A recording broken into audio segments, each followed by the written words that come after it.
Hi, I'm Freya from Expecting. I've got another COVID-19 update. Now, we've been in lockdown for over 100 days and the plan is that things are going to get more relaxed.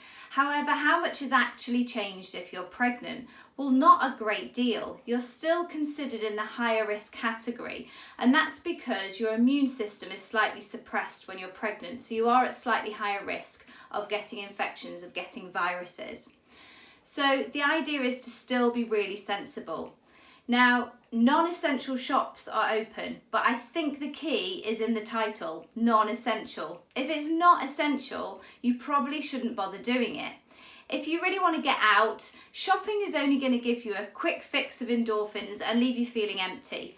Instead, try and get out into nature. We've had some beautiful days, so make the most of when the weather's good, when the weather's dry. Get out and go for a walk, be somewhere green, because the long-term effects are far more beneficial.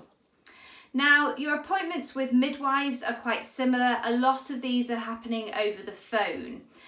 And also scans, we're not actually letting partners in still. So I always think it's quite sad when your partner doesn't get to be there to see the baby on the scan. If you really want to enable this, you can book a private scan. So private companies are allowing you and a birth partner into the scan.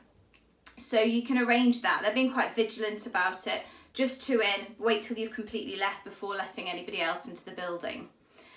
And in the hospital, you'll find everybody's still wearing lots of PPE, so masks and visors, and we're still not letting partners in until you're in established labour. So it may be that if you go to hospital a little bit too early when you're in labour, your partner will have to wait until you're in established labour before they can come in.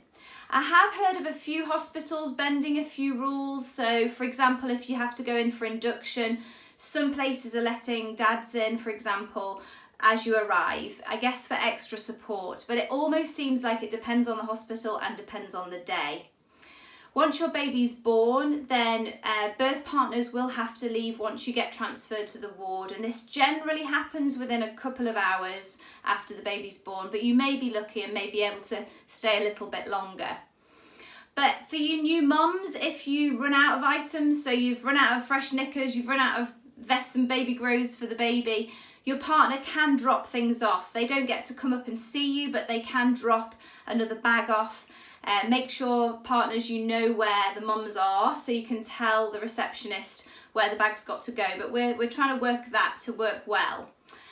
When you get home, your visits are quite limited from midwives. Again, some of these will be done over the telephone. But if you've got concerns, please speak up.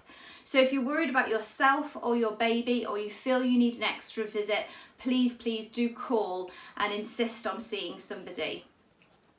And be really sensible when it comes to meeting up with friends and family.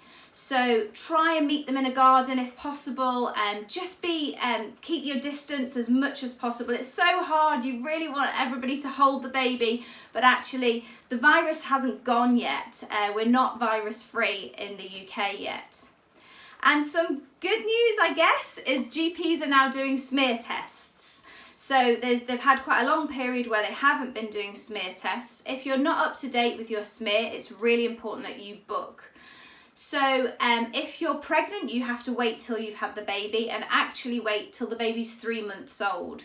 But any of you that are past that point, make sure you book your smear test. It seems that in the UK, we're really good at doing that when there's something dramatic, you know, when Jake Goody died, or if Coronation Street are covering the story, but everyone seems to forget in between, and it's vital that you stay up to date with your smear tests.